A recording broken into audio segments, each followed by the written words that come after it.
The closest we're going to come in Europe to Ford's F-150 truck is probably this second generation Ranger Raptor. It was thought that the previous version wasn't powerful enough, so now with a 3-litre V6 engine, they've upped the game considerably. To say it's big is an understatement. It makes Range Rovers and XC90s feel like go-karts.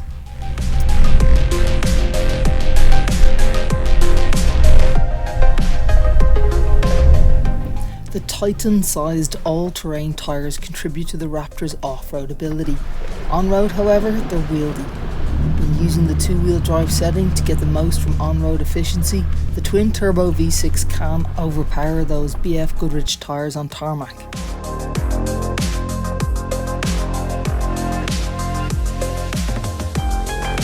Off-road, the Ranger Raptor is an incredible amount of fun, and it's not just about the birdish looks, it's genuinely capable. With the diff locks, a low-range gearbox and multiple off-road settings, you can traverse numerous terrains. You may need a little help doing that, so there are 360-degree cameras picking up the areas the driver can't easily see. The cameras send images directly to the large 12-inch portrait display.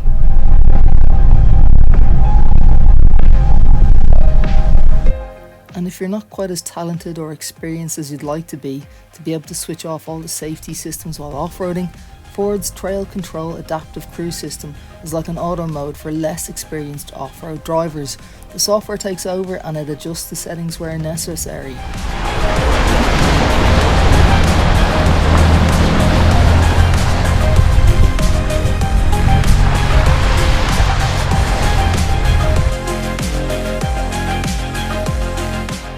The Raptor comes with 7 preset drive modes, launch control, a front diff lock, anti-lag system to keep the turbo spinning, and all of this can be adjusted through the steering wheel buttons. Once you move from all-terrain to smoothish tarmac, the power delivery is just as exhilarating from that 3-litre 280 brake horsepower engine. When pushing it, the traction control warning lets you know it's working, while all of that torque is being poured out.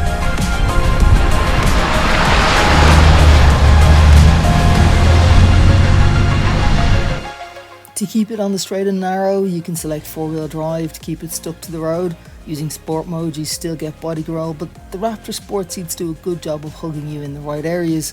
The steering weights up to help you get the Raptor pointing in the right direction too.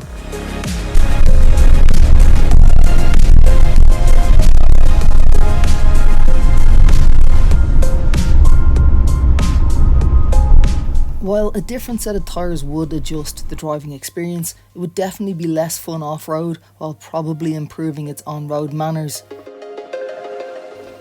Most of the time you'll likely use the normal drive mode, which is comfortable at cruising speed. Slow it down and you start to notice just how big a vehicle it is to manoeuvre.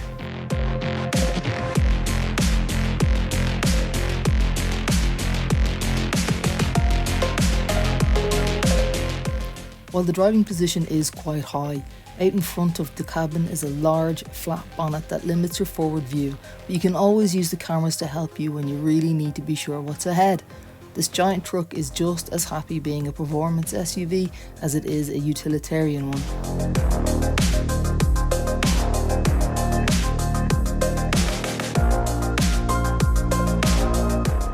Off-road is really where the Ranger Raptor belongs, and this petrol version comes with advanced independently adjustable Fox dampers. Its size and long wheelbase mean it's less nimble than, say, a Land Rover, but with ground clearance at 265mm, it carries itself through standing water without much of a problem.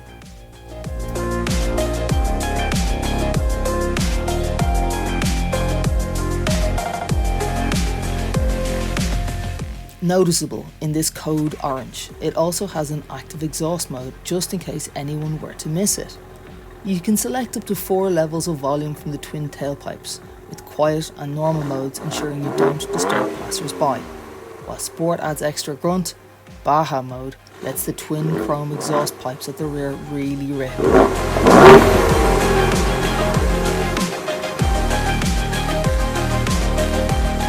It adds another level to the Raptor's aggressiveness.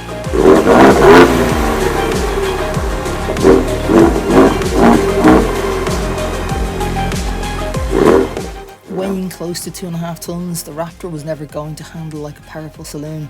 That said, the hefty steering is precise, while the uprated suspension ensures that cornering is accomplished in a neat and upright fashion. The engine is eager to rev, and this V6 petrol has numerous controls for the suspension, engine and exhaust modes on the steering wheel, and there's also a large rotary selector on the centre console for the drive modes and dedicated options to select the 4-wheel drive system, although these could have a much nicer feel to them.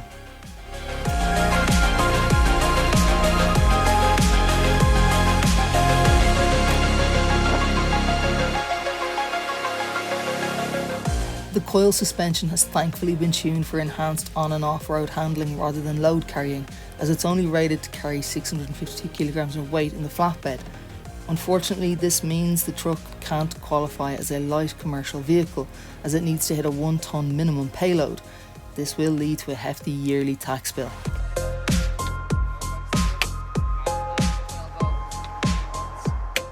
It's nearly 5.4 metres long, nearly 2 metres tall, and it's more than 2.2 metres wide across from the door mirrors. It makes a standard sized car park space feel inadequate, and the large turning circle doesn't help in tight spots either.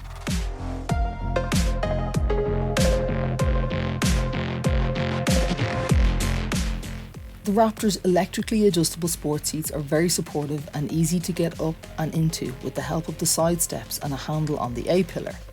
The materials inside are of a much higher grade than the Wildtrak, and the interior is very nice indeed.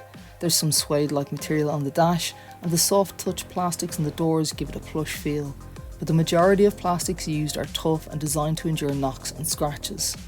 The Raptor also gets red highlights on the seats, steering wheel and dash, giving it some colour to lift the dark but luxury feeling cabin.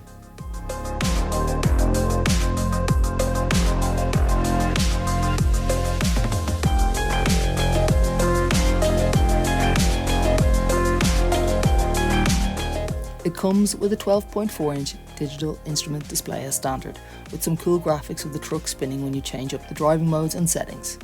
Ford's updated Sync 4A infotainment system is accessed via the 12-inch portrait screen in the centre of the dash. The screen is easy to read with crisp, clear graphics and lots of useful camera angles of the car's immediate surroundings when you've limited visibility. The air conditioning portion positioned at the bottom of the screen makes for quick access on the move. There's also a wireless charging pad, and you can mirror your smartphone to the portrait display, as well as an excellent 10-speaker B&O sound system.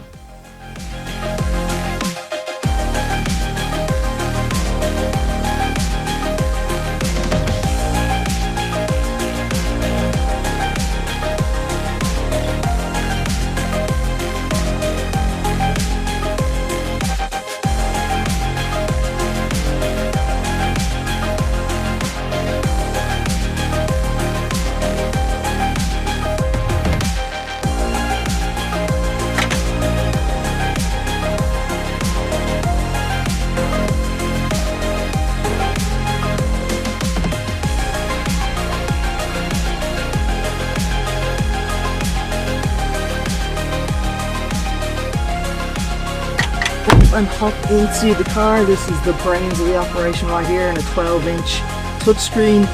There's no lag, it's easy to read, the graphics are good, it's a Sync 4 system from Ford. You've quick access buttons all over the place. This is for any of the settings for the car. You've got 360-degree camera, you have auto hold, which is handy to have in the city.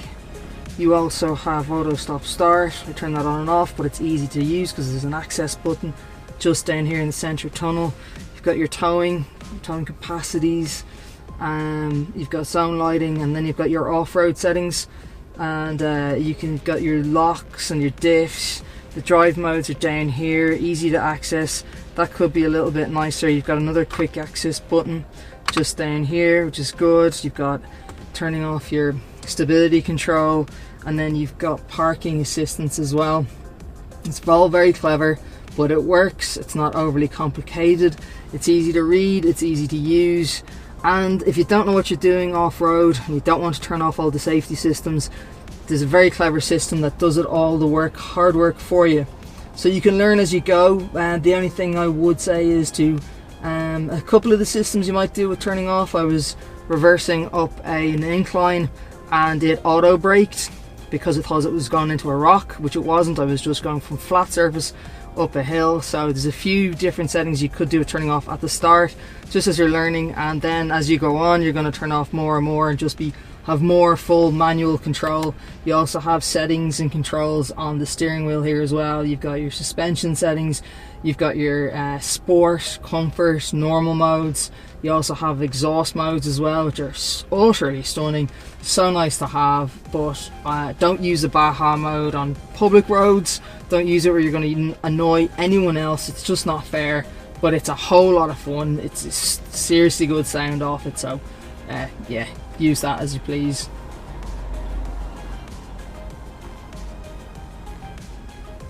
The one thing I'd say about the gear selector is that I go to grab it at the side because I'm used to that from the Peugeots. I'm not too sure if that's just me or if anyone else does that, but if you grab it at the side it just goes into manual control, whereas to actually select the gears you go and click at the top and pull it back. Off-road environments are what it's really built for, its size making it unwieldy and difficult to navigate suburban streets. I'm not saying it can't do built-up areas, but it's difficult to navigate the side streets, and if you want to find parking, you make your own space the way many talented off-street parking builders do.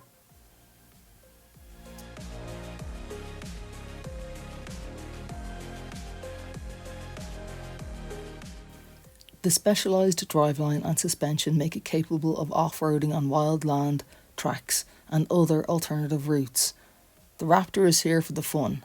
It's capable in other areas, but the sheer brutish looks with the added decals, it looks great crossing mud, grass, sand and gravel with plenty of, detuned for Europe unfortunately, power behind it all.